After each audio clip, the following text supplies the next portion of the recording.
زي دمت مدرخ إرتراويانيو دمت مدرخ بوانقع تقرينيا سولوس عربن سمزتن بقوزات رأي إرترا كاب ساعة شمونتك ساب ساعة الشعر تمشت عب حتير معبل بعسرت حموشتشحن كنت 245 كيلو هرتز وعب عسرت تشعر مترباند كمون فنوانا بساتلايت عب نايل سات 24 ساعات بعسرت هذا شحن 678 ميجا هرتز عب بولاريزيشن فيرتيكال ديمقراطية ولود إن مرقات ناب إرتراز فنو مدى راديو إرتراويانيو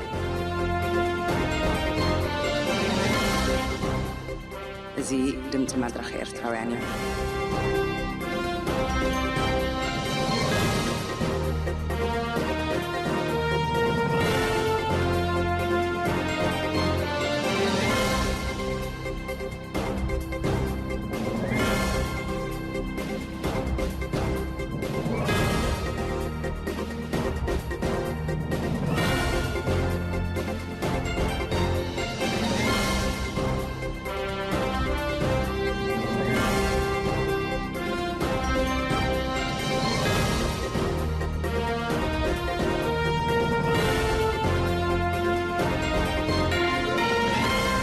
فيبن سولوموني سلام كما تمسيو كبرى سمعتنا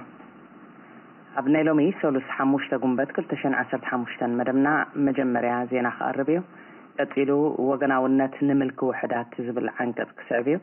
بدحرزي راهل أبني لومي مدبتعنا هلو هواتن كنتات من إسياتنا زبسس كلام حتى تحيزها قربيا سناي مكة تتعلم مني لكم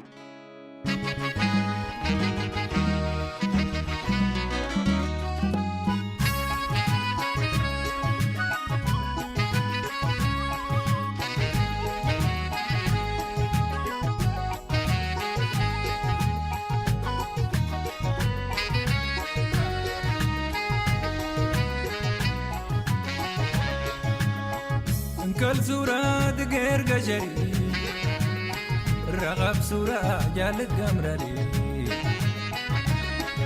ريرك مشوق رري أربع شاشقن كنتو تبرري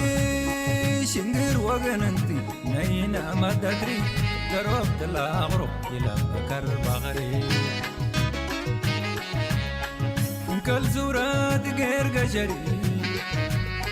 رغب سورة جالت قمرري ريرك مشوق رري أربع شاشقن كنتو تبرري شنقر وقننتي نينا ما تدري قربت الأغرب إلى بكر بغري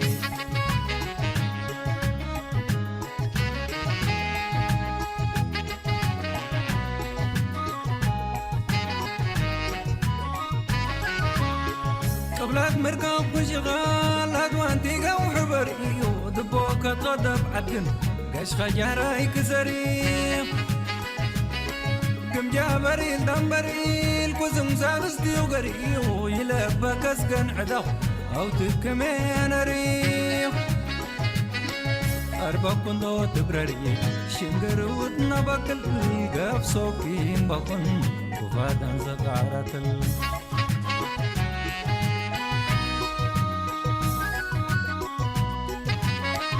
غير فرير زوق وادم تشغردي لمبدينة بنري انت كباب حردي تامي تقوم منابرات وربي قرب داندي يام كل كنوهم بكن بلدي سيد بجامدي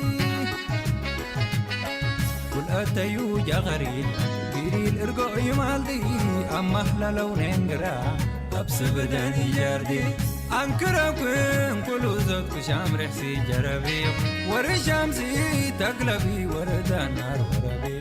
نيبقنا كنا نبني كنا أغرم بيك وعيب رحمة يبقنا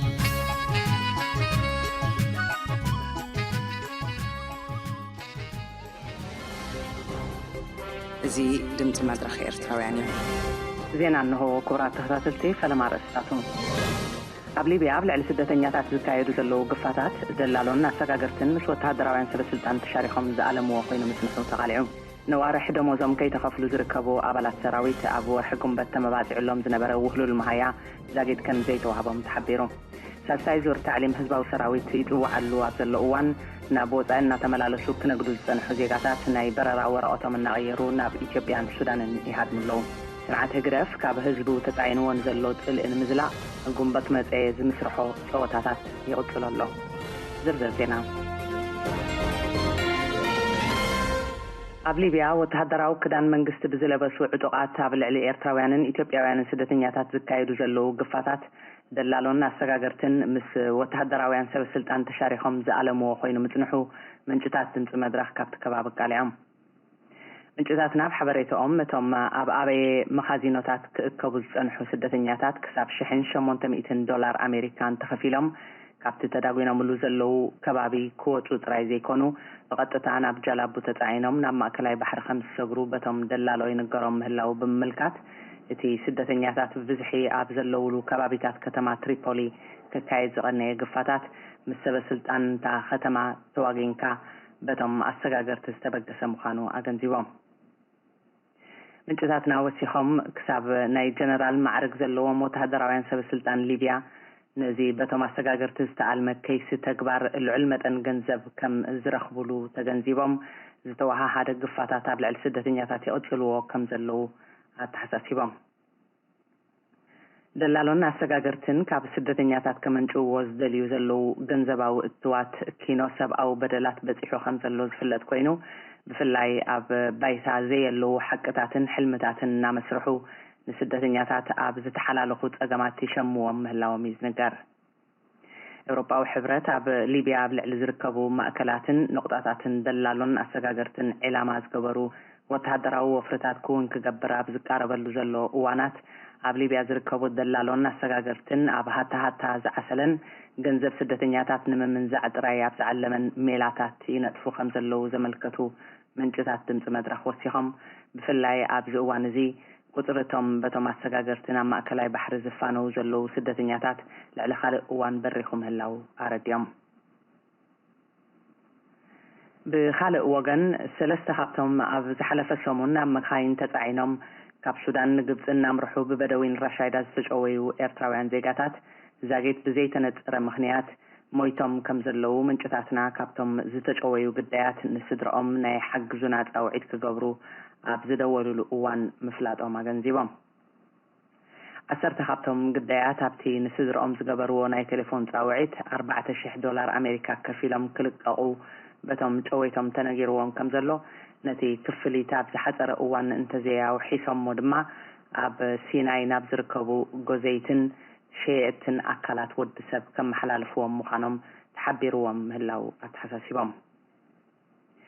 እቶም ኣብ መስመር ሱዳን ግብፂ ተጨውዮም ዘለዉ ስደተኛታት ኣበየ ዝርከብሉ ቦታ ክንፀር ኣፀጋሚ ኮይኑ ምህላው ሸነኹ ኣብ ዘይፍለጥ በዓትታት ምህላዎም ግና ካብቲ ናይ ቴሌፎን ጻውዒት ክርዳእ ከም ዝተኻእለ ዘመልከቱ ምንጭታትና ነቲ ዝተጠልበ ክፍሊት ብስድሮኦም ዝተኸፍለሎም ገለ ካብቶም ግዳያት እውን ዛጊት ከም ዘይተለቁ ሓቢሮም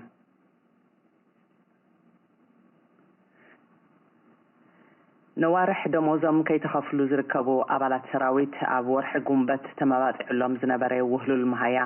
ዛጊት ከም ዘይተዋሃቦም ተሓቢሮም ስርዓተ ግደፍ ስርሒታትን ናይ ክፍላት ሰራዊት ኣሃዱታትን ዘለዎን ገንዘባዊ ትሕዞ ኣኻኺበን ንኣባላተን ገንዘባዊ መዕገሲ ክገብራ ትእዛዝ ኣመሓላሊፉ ከም ዘሎ ዘመልከቱ ምንጭታት ድምፂ መድረኽ እዚ ኣብ ባይታ ዘየስርሕን ካብ ዓቕምተን ኣሃዱታት ወፃኢ ብምዃኑን ተግባራውነት ከም ዘይህሉ ኣገንዚቦም ኣብ ስርሒታትን ክፍላት ሰራዊትን ሳዕሪሩ ብዘሎ ብልሽውና እተን ኣሃዱታት ካብ ሕርሻውን እጥፈታትን ማእቶታዊ ወፍርታትን ዘኻዕብተኦ ልዑል መጠን ገንዘብ ብሓለፍቲ ብቐጻሊ ስለ ዝዝመት ካዝናተን ኣሃዱታት ነፂፉ ምህላዊኦም ናይ ቀረባት ዓዘብቲ ዘመልክቱ ከም መርኣያ እዚ እዋናዊ ትእዛዝ ድሕሪ ምትሕልላፉ ሓላፊ ፋይናንስ ክፍለ ሰራዊት 26 ሻቡ ከም ዝተሰወረን ኣበየ ቦትኡ ከም ዘይፍለጥን ዘረድኡ እቶም ተዓዘብቲ እዚ ነቲ ኣብ መንጎ ላዕለዎት ሓለፍቲ ሰራዊት ወሺጡ ዘሎ ብልሽውና ዘመስክር ከም ዝኾነ ተሓሳሲቦም ደሞዙ ነዋርሕ ዘይተኸፍሎ ዘሎ ሰራዊት ኣብ ከቢድ ነድርን ጽልእን ኣትዩ ከም ዘሎ ኣብ መወዳእታ ዘረድኡ ምንጭታትና ኣባላት ምክልኻል ባዕላዊ ውሳኔታት ብምውሳድ ናብ ስድሮኦም ይጽንበሩን ካብ ሃገር ይወጡን ምህላዎም ኣስሚሮምሉ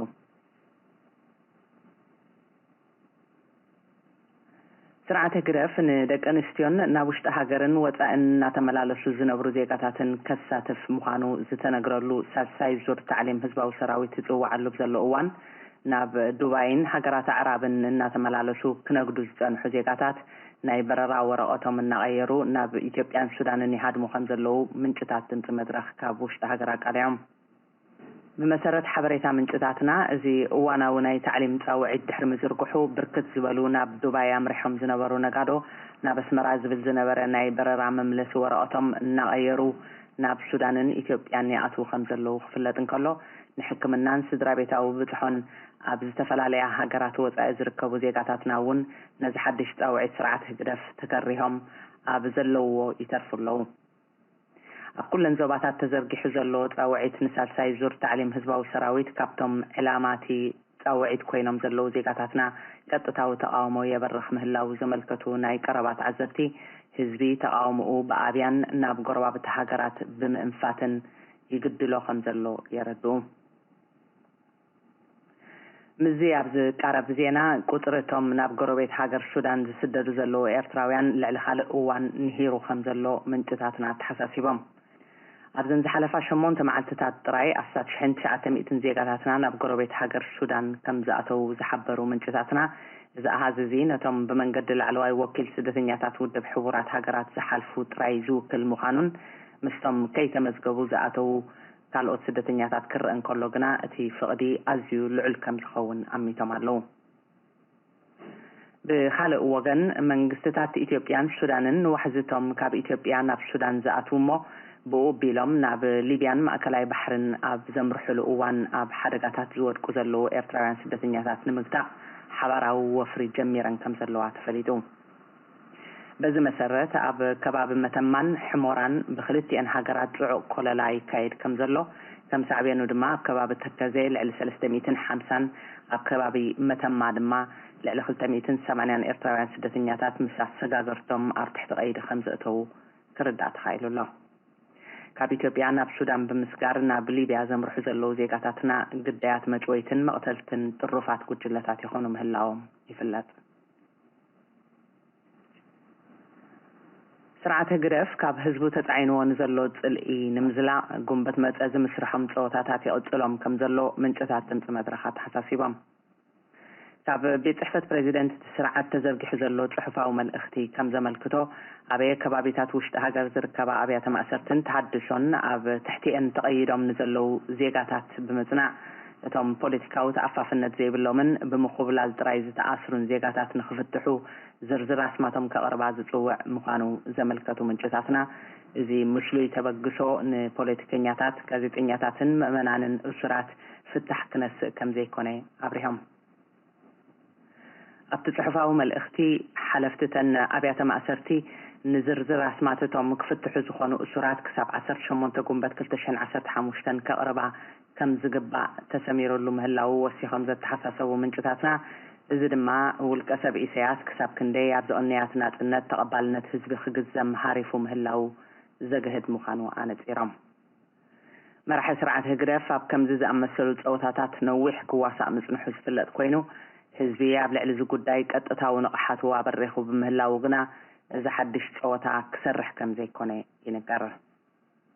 نلوم استرالو زينا زي نيرو كورات اختاتلتي انكال سورات غير قشري الرغب سورة جالت قمرري ريرك مشو قرري أربشاشن كندا تبرري شنقر وغننتي نينا مدتري قروبت الأغرو إلى بكر بغري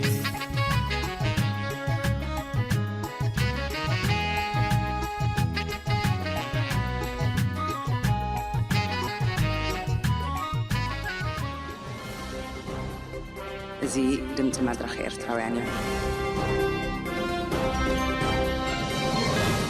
وغناونت نملكي وحدات إرترا لؤلاويت حاجر كابت تخون 25 عامتات توصرلو بزلا أوان هلاويعا كابت قدمي أوزنا بري عبزو خوني يخون جزية زقات أمين لعلي عبز خفق حدقا يركب ነቶም መድሓንቲ ህዝባ ምዃኖም እናተመክሑ ዘጥፍእዋ ዘለዉ ህዝባ ብስደት ተዘሪጉ ኣብ ምድረ በዳታትን ባሕርታትን ክመውት ዝተረፈ ኣብ ፈቐዶ ሃገር ባዕዲ ክልምን ዝበለጸ ምርጫኦም ኮይኑሎ ህዝቢ ኤርትራ ፈቐዶ ሃገራት ባዕዲ ፋሕ ምባሉ እኹል ስለ ዘይመሰለ ኣብቲ ዘዝኸዶ ርእቶታቱ ፋሕ ክብልን ብደቀቕቲ ርእስትታት ክፈላለን ካብ ህዝቢ ካብ ዝሰረቕዎ ጸጋታት ዝከኣሎም እናውፅኡ ይሰርሑኣለዉ ዜጋታት ኤርትራ ካብ ምፍላምቲ ንናጽነቶም ዝሓለፍዎ ገድሊ ጀሚሩ ሓድነቶም እናተዘርገ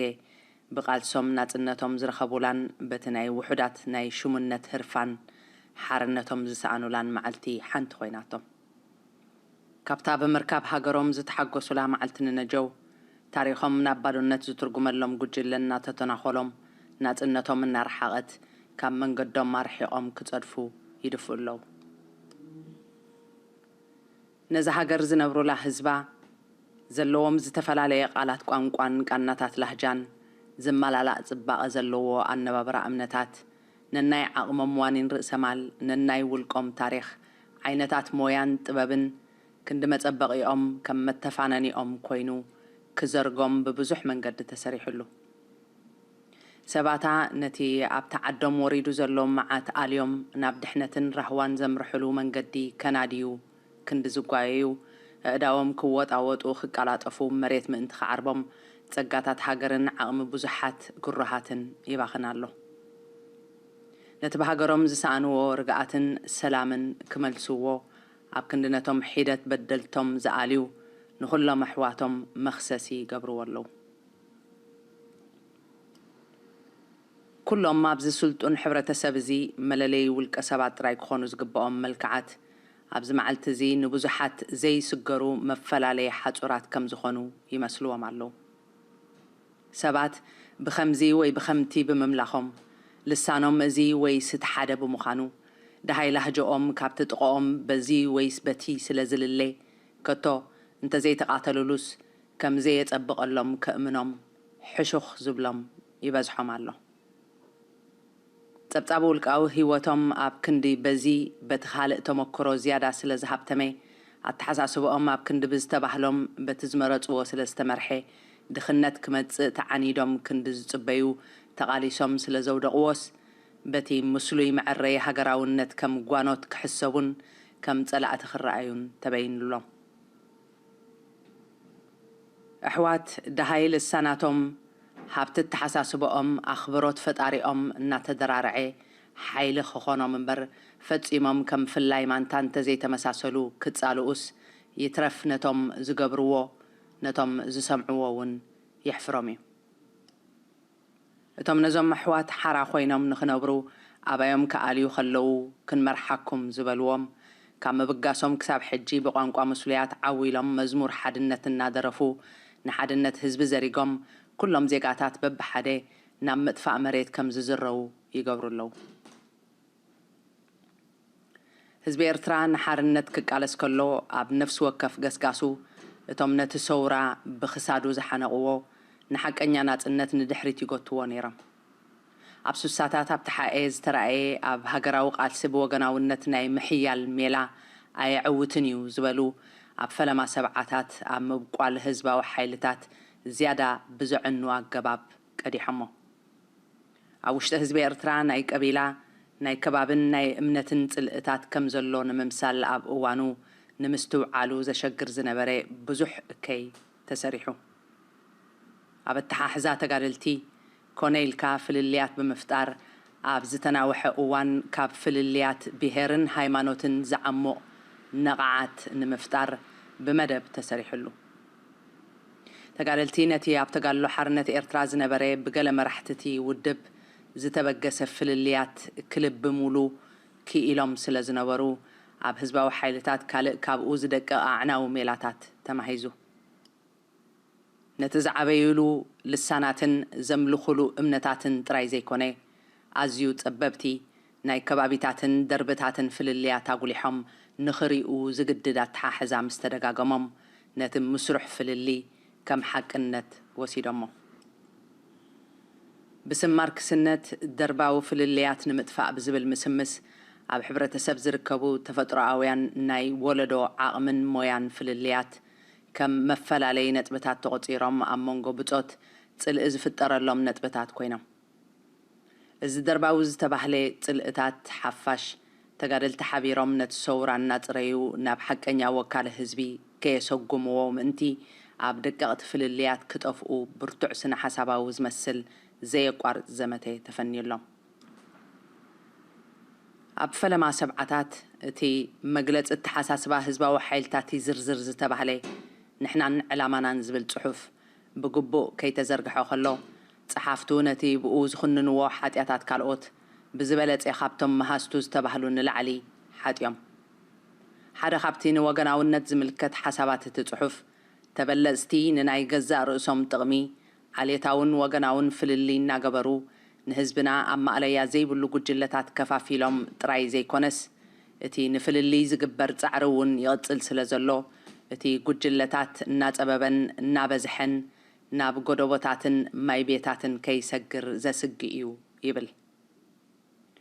ኣብ ልዕሊ ህዝቢ ኤርትራ ቃላት እታ ንሕናን ዕላማናን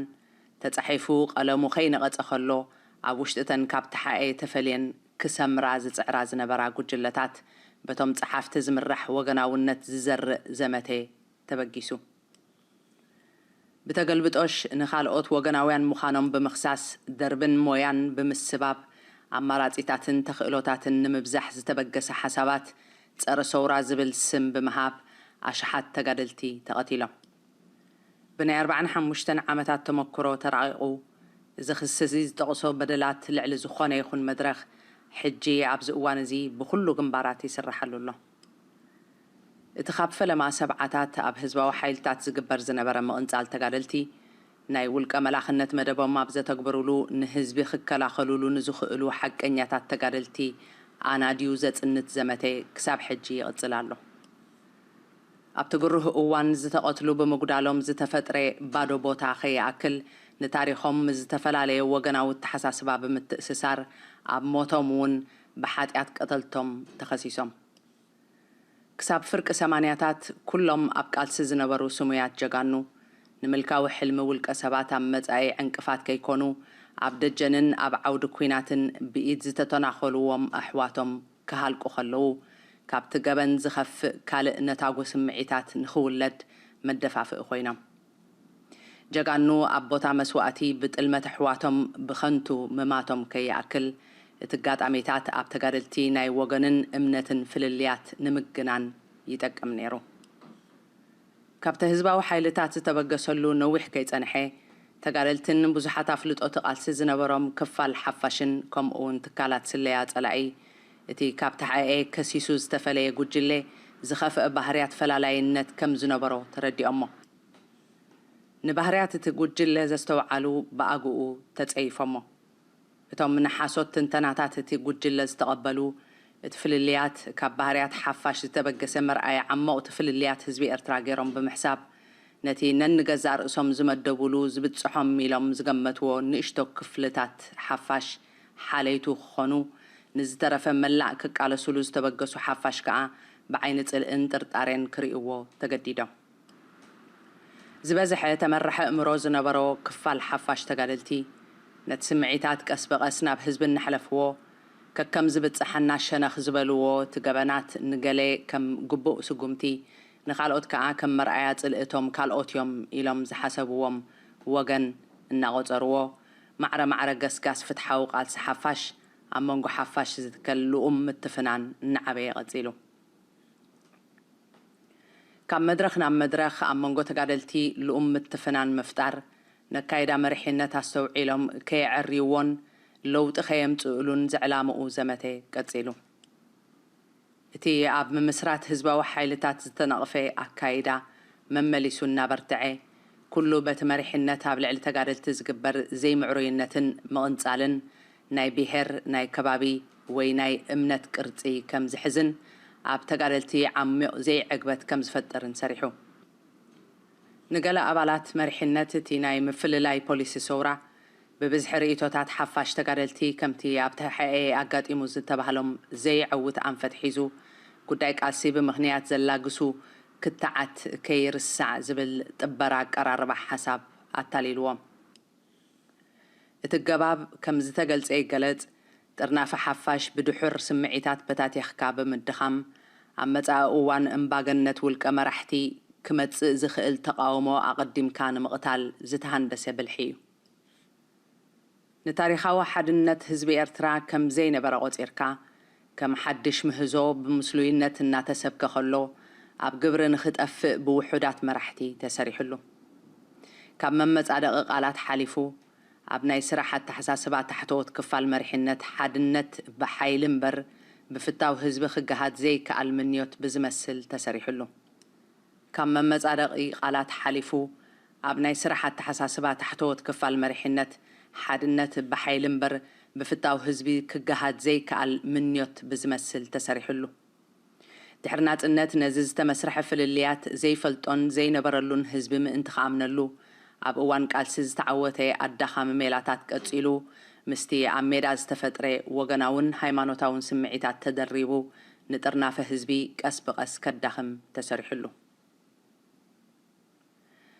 ኣብ ተኸታታሊ መድረኻት ብፍላይ ድማ ሓይሊ ናይቶም ጠበርቲ ብንቕሓት ሓፋሽ ኣብ ሓደጋ ዝኣተወ ኣብ ዝመሰለሉ እዋናት ነቲ ዝተማህዘብ ፍልልያት ብምጉላሕ ዜጋታት ኣብ ንሓድሕዶም ዘለዎም እምነታት ፊኦም ክፈላለዩን ነቲ እዋናዊ ጉዳይ ክርስዕዎን ተሰሪሕሉ እቲ ርኹስ ሓሳብ ካብ እምሮ መራሕቱ ወፂኡ ኣብ ሕብረተሰብ ኣትዩ ፍቱን መሳርሒ መበተነ ሓይሊ ሓፋሽ ኮይኑ ይሰርሓሉ ኣብ ቃልሲ ኣብ መሳርዕ ተጋደልትን ኣብ እዋን ሃገራዊ ኣገልግሎትን ከምኡውን በተን ሓሶት ዝፈትላ ትካላት እቲ መስሩሕ ፍልልያት ንገርህ እምሮታት ኣታሊሉ ነቲ መርዛማ ኣተሓሳስባ ናብ ህዝቢ ኣብፂሕዎ ድሕሪ ናጽነት ኣተሓሕዛ ውልቀ መሪሕነት ኣብ ልዕሊ ካልኦት ክፋላት መሪሕነት መንግስትን ሰራዊትን ንውልቃዊ ዕላማ ኣማእኪሉ እናተኻየደ ኩሉ ግዜ ወገናውን ሃይማኖታውን መልክዕ ክሕዝ ስለ ዝተሰርሓሉ ኣብቶም ፍልልይ ዘይብሎም ክፋላት ህዝቢ ከይተረፈ ልቢ ወለዳዊ ፍልልያት ብምምሃዝ ጽልእን ዘይምትእማንን ፈጢሩ በቲ ናይ እዋን ቃልስን ድሕሪ ናጽነትን ዝሰዓበ ንውልቃዊ ምኽዕባት ስልጣን ብስም ድሕነት ሃገር ብዘይሕጋዊ መስርሕ ዝግበር ካብ ስልጣን ምእላይ ማእሰርትን መቕተልትን ወገናዊ መልክዕ ብዝሕዘሉ ኣገባብ ስለ ዝተኻየደ ስምዒታት ፍልሊ ኣብ ሓፋሽ መመሊሱ ተጋኒኑ ንዝበዝሐ ሓፋሽ ሙሉእ ሓበሬታ ብምርካብ ነጋጣሚታት ካብ መሰረቱ ክሳብ ፍጻሜኡ ምትንታኑ ኣጸጋሚ ስለ ዝኾነ በተን ሓሶት ዝፈትላ ምንጭታት ዝፍኖ ወረ ጥራይ በይኑ ከም ሓቂ እናተወስደ ካብቲ ጸላእቲ ዝፈሓስዎ ሽርሒ ዝኸፍእ ሓደጋ የውርድ ኣሎ ኣብ ውሽጢ ሃገር ኣብ ዝርከቡ ዝተፈላለዩ ሕብርታት ላህጃ እምነት ኣተሓሳስባን ልምድን ነባብራን ዘለዎም ሰባት ምትፍናን ኣብ መንጎ ዜጋታት መስሩሕ ፍሕፍሐ ብምፍጣር ዜጋታት ኣብ ሃገሮም ዘለዎም እምነታት ፊኦም ገዲፎማ ክዕዘሩ ተደፋፊኦም ካብቲ ክሳብ ሕጂ ዘጋጠመ ግን ኣብ መጻኢ ቀጻልነት ርግእቲ ኤርትራ ከውርዶ ዝኽእል ሓደጋ ይዓቢ ኣብዛ ምስ ምእታዊ መበል 21 ክፍለ ዘመን ናብ ሕሉፍ መግዛእቲ ዝኣተወት ኤርትራ ልዕሊ ዝኾነ ይኹን ካልእ ምኽንያት እቲ ዝገዝኣ ጉጅለ ብትዕቢት ዝተመርሓሉ ምኽንያት ንህዝቢ ከም ዝመቓቐሎን ብሕቡር ቅልጽም ከኣልዮ ከም ዘይለዓልን ዘለዎ ምኩሕ እምነት እዩ ኣብ ብዙሕ ከባቢታት ዓለም ዝርከቡ ኤርትራውያን ነቲ ንህዝቦምን ሃገሮምን ክቐትል ዝተዳለወ መጻወድያ ብግዚያዊ መተሃራረፊ ወይ ብጠባሪ መብፅዓ ሃገራዊ ጠቕሚ ነነጢሮም እናኣተውዎ ንለውጢ ዝብገሱ ዘቴታት ብተደጋጋሚ ብወገንነት እናተጸልዉ ኣብ ስጉሞም ዕንቅፋት የጋጥሞም ኣሎ ኣብ መንጎ ሃገራውያን ሓለይቲ ሃገርን ህዝብን ዝኾኑ ጥርኑፋት ጉጅለታት ከባቢ ልሳን እምነት ኣተሓሳስባ ውልቃዊ ሕሉፍ ኣልዒልካ ንስኻ ከምዚ ንስኻ ከም ካልእ ንስኻ በርኪትካ ንስኻ ከም ዝነበርካ እናበልካ ዝሃልኽ ፀዓት ለውጢ ዘየምፅእ እንተኾይኑ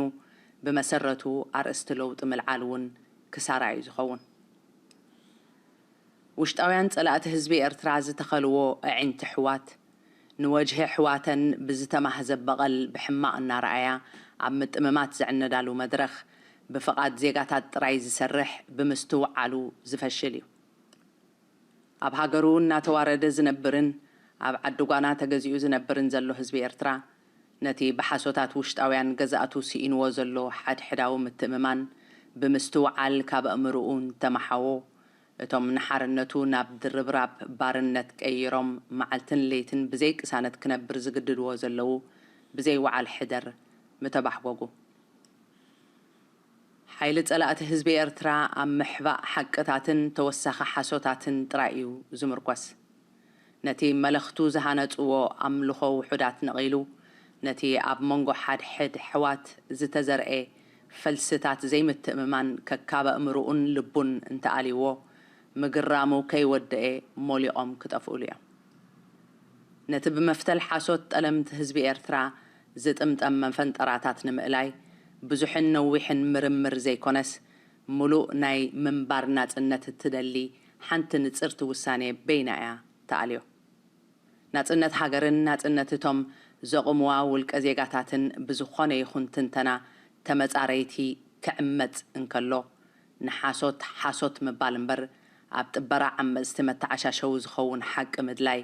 ንገዛእ ርእስኻን ኣሕዋትካን ምጥላም እዩ ብርግጽ ነዚ ሓቅታት እዚ ዘስተውዓልሉ እኳ እንተዘይወሓዱ ድምፂ ውሑዳት ደናቁርን ንዓኣቶም ዝጋልብዎም መታለልትን ብሓይሊ ምውጫጩ ስለ ዝዕብልል እዩ ግዝያዊ ምድንጋር ዝፈጥርን ነገራት ተስፋ ዘቑርፁ ዝመስሉን እቶም ገለ ተለኣይኾም እቶም ገለ ድንቁርናኦም ቀሲብዎም እቶም ገለ ከዓ ግርህነቶም ዝያዳ መብርህ ረኺቡ ስለ ዘይበልሐ ነቲ ኣሕዋት ኣዋዲኡ ዓዲ ዘጽንት ደርፊ ይደጋግምዎ ይህሉ እዚ እከይ መልእኽቲ ስርሑ ስሊጡ ኣዳራሽ ኣሕዋት ምእንቲ ኸየፍርስ እቶም ብኣሕዋት ዝሓልዩን ልቦና ዘለዎምን ስቕ ኢሎም ብምጥማቶም ኣሰነይቲ ናይ ዝጽዩፍ ጓይላ ጓሓላሉ ክንዲ ዝኾኑ ብሕልናን ብልብን ካብኡ ተኣልዮም ኣእምሮኦም ማብሊሖም ብምንባር ክስዕርዎ ይኽእሉ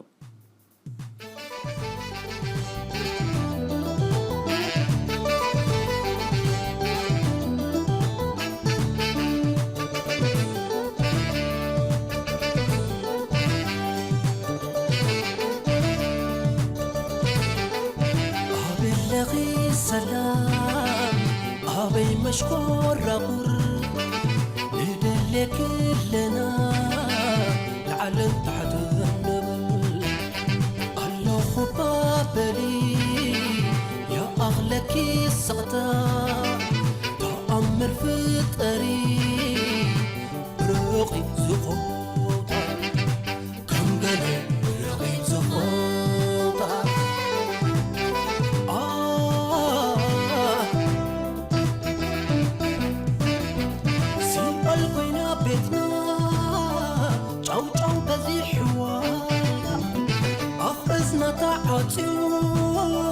السلام حريموا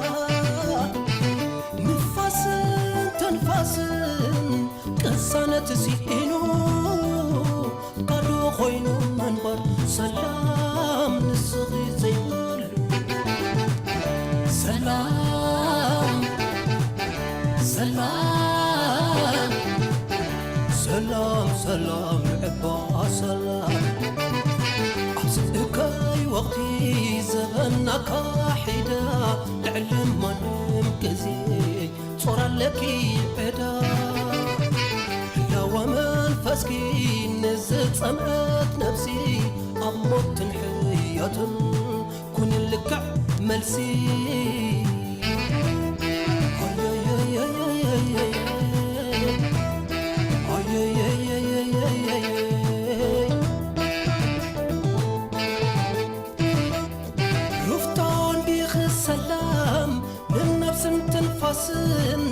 مخنا الرعن عمري العلم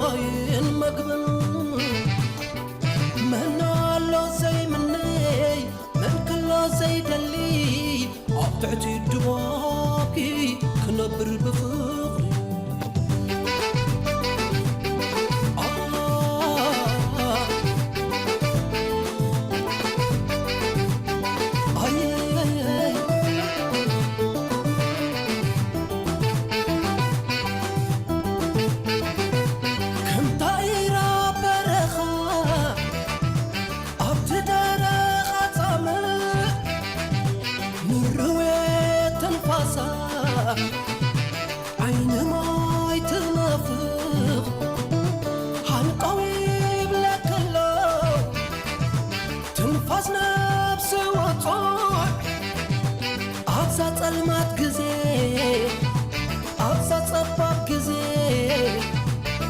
برهان كينافو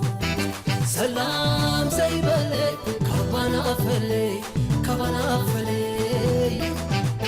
سلام زيدلي كبانا فلي يتعالي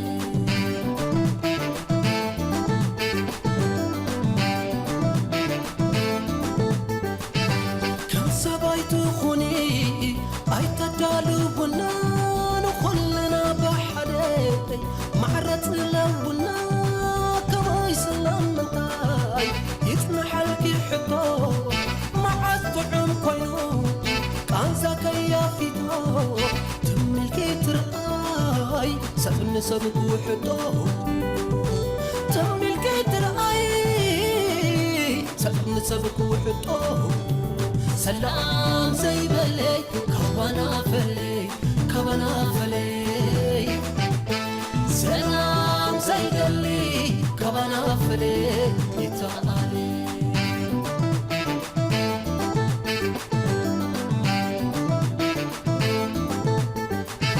كم طائرة برخا أبتدارخا تعمل نروي تنفاسا عين ماي تنافق هنقوي بلك الله تنفاس نفس وطوع أبسط المات قزي أبسط أباب قزي برهان كينافو سلام زيبلي كبانا فلي سلام زيدلي كبانا فلي يتعالي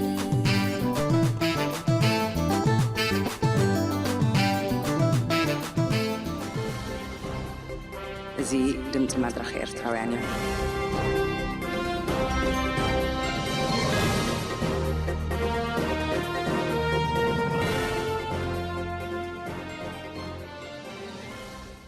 سلام زخبركم تخاتل تريد دمت مدرخ نلومي مسحد سمو كن أقبلو زحاتتنا زيغا زدلنا يعلاليو كلونا كم زفلت سرعة قدف قبل علمان اسيات إيرترا زرئيو زلو قلستن زكايدو زلو قد على عنواتن كله بريهم إذا سلازوخون إدما هزبنا أبسن سلتاو سدت زركب زلو نمسلوم سلازحاتتن مسلوم كحلو اللوم سلازتت أبو قنطراح بزي حقا أقباب أب أبيات ما أسرت زبالي زلون وطعان زيقاتات حالو كم زغون مجم كاب زغون إرتراو زحبا مستير هيكونان نديمقراسيا ولوت إسل زحاتتو كم قبنياتات توصيدوم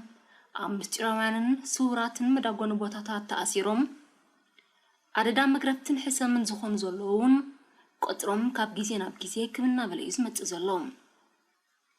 أمنايلوم علال تمكرو خكافلنا فقادنيا خوينو زولو زيغان بار قداينا يزي قبل على خنقلطوت انحنايم مأسر مغنيات اوشت بيت مأسرتن زحلفو سقاين كاب هاجر نموطا زحلفو مسكدلاتن بتحدم بسدت نابكال هاجر اتيو نتقبيب اكايداتات سرعات قدف ام مقلعن مقلاسن زكايدو زولو صعرتات دما بتخالق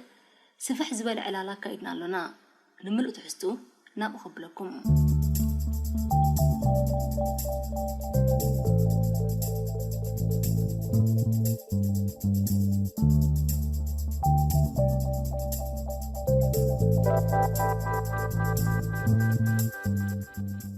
ኣብ ኤርትራ ዘሎ ኩነታት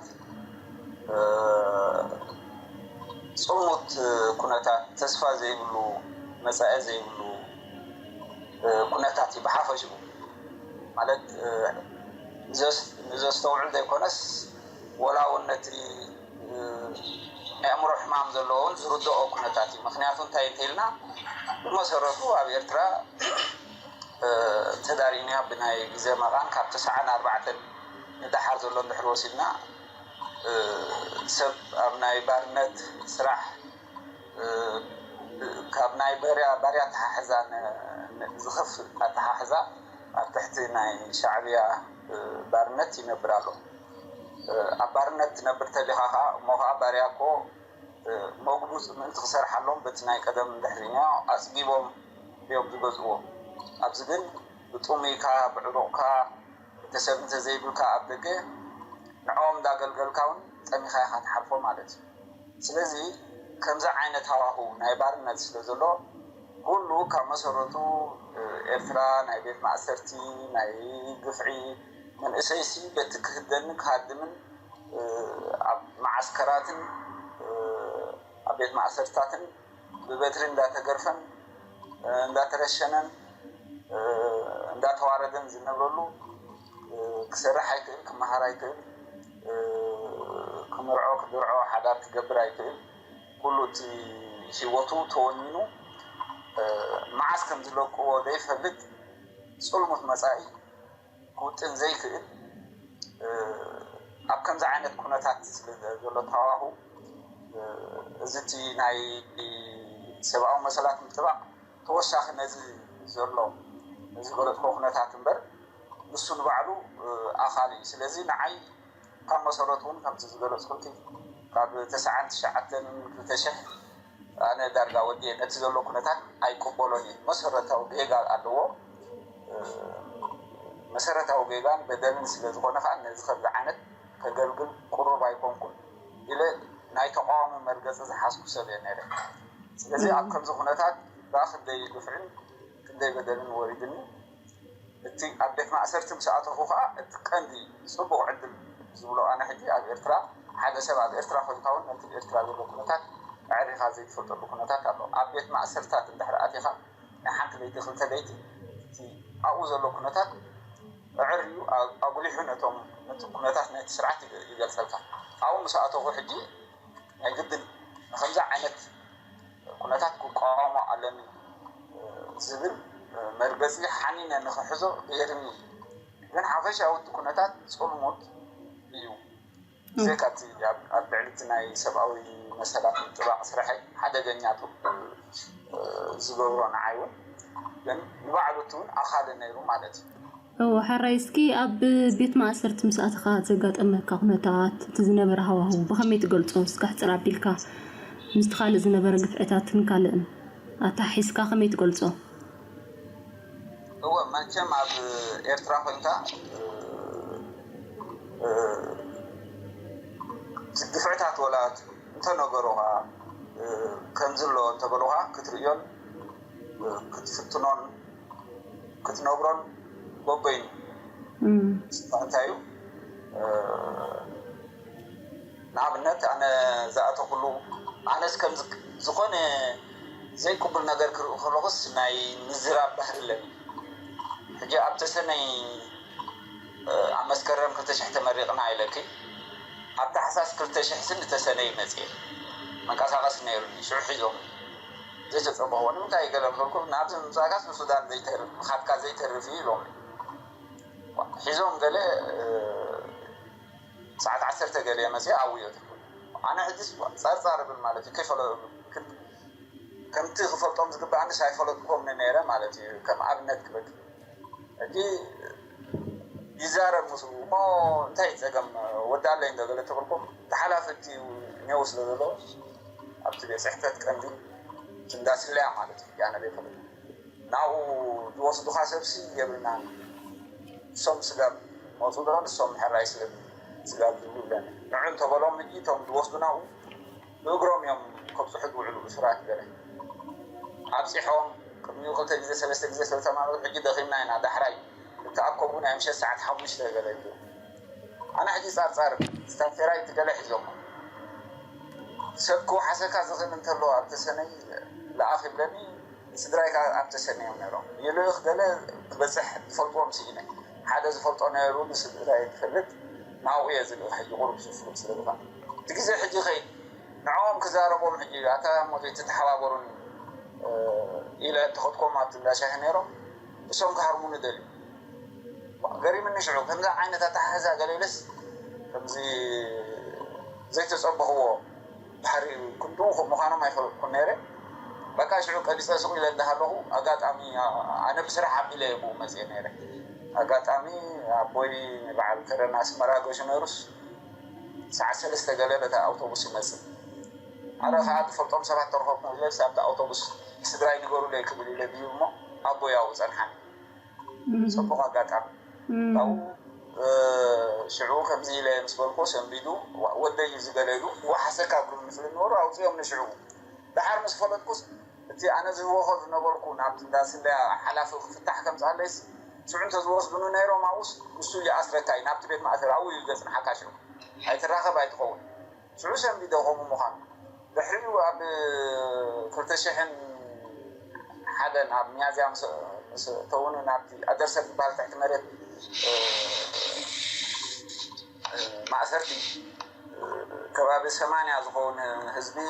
يواوز أنهم طعم هارون كوستمو غيروم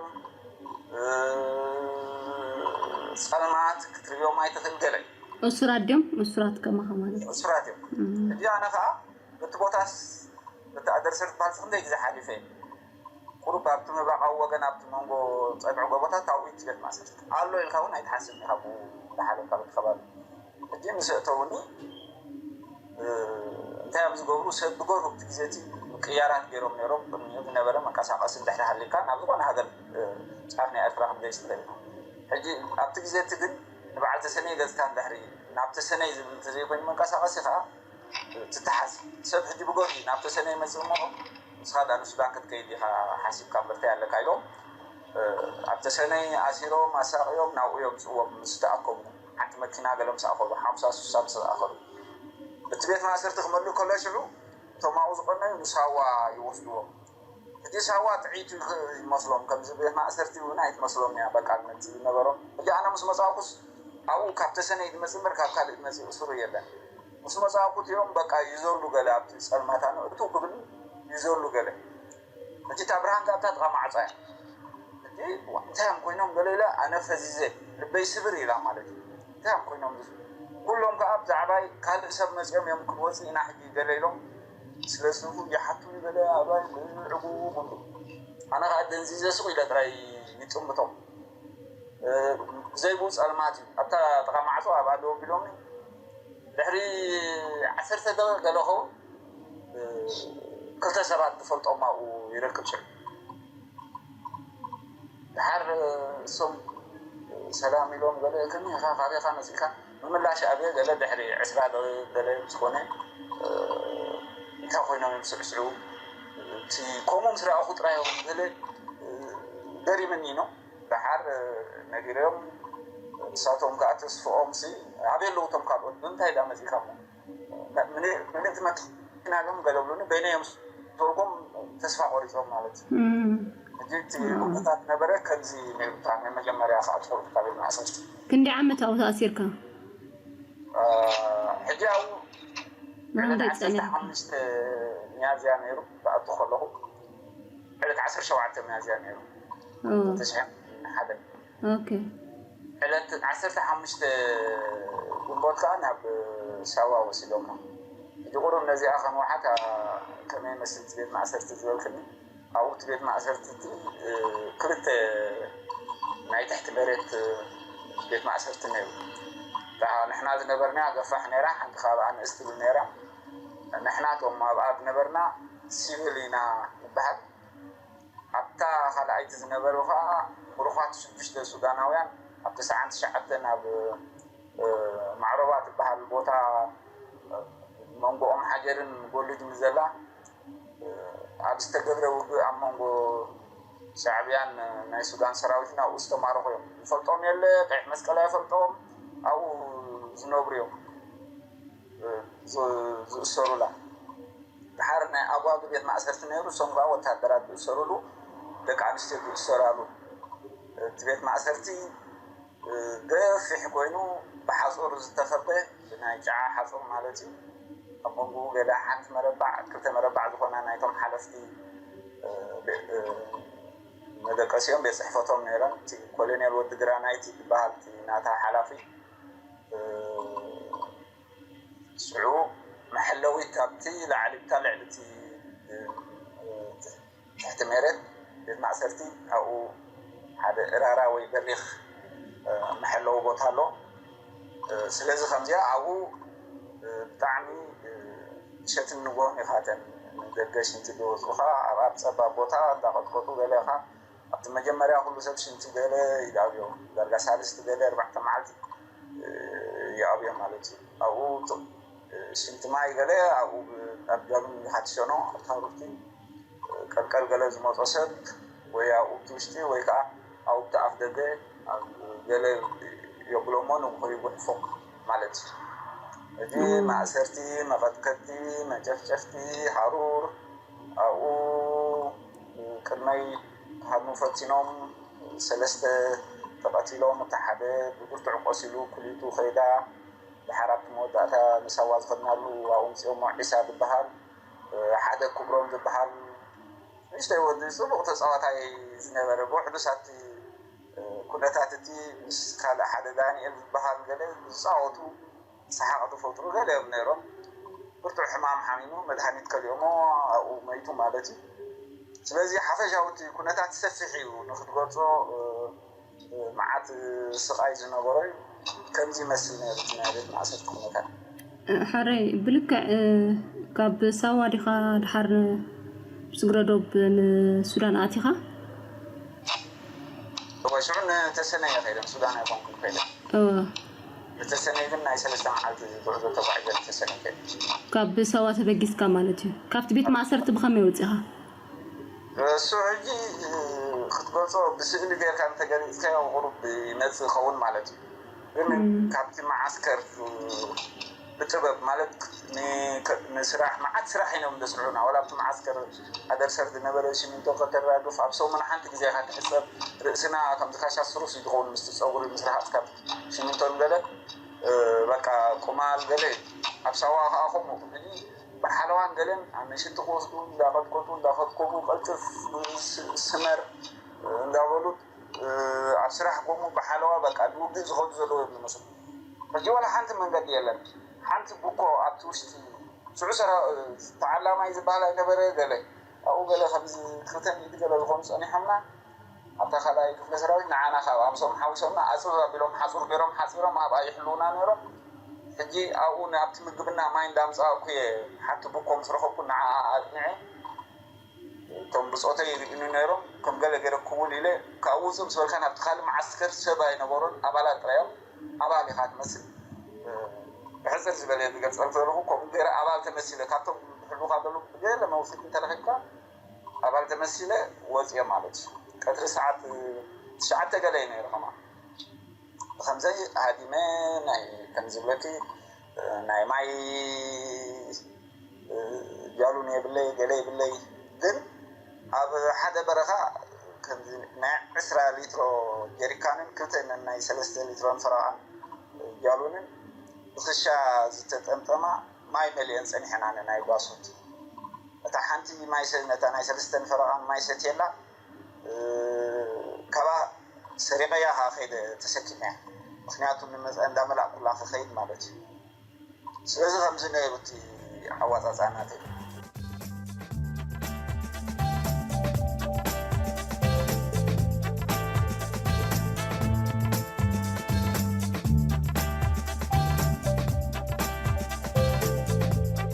زخبركم سمعتنا على بزيك عن إذن تزمن كلايك فالو حزنا لكم كل ملسينا سلام كنا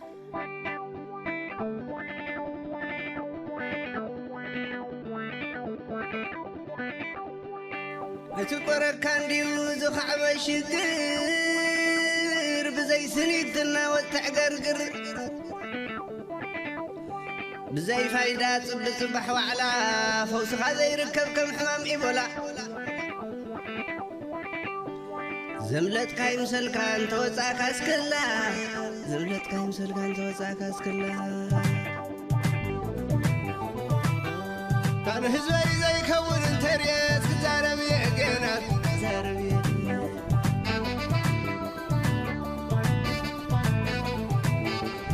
هزوي زي كون انتريت زاربي اجينا زاربي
لسر فتح كم ذا ما يشمع لمع حرر كم ذا فرسمع كله يمدر من كف السمع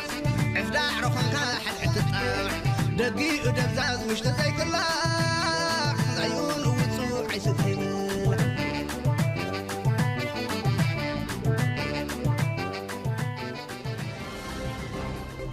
زي دمت مدرخ إرتراوياني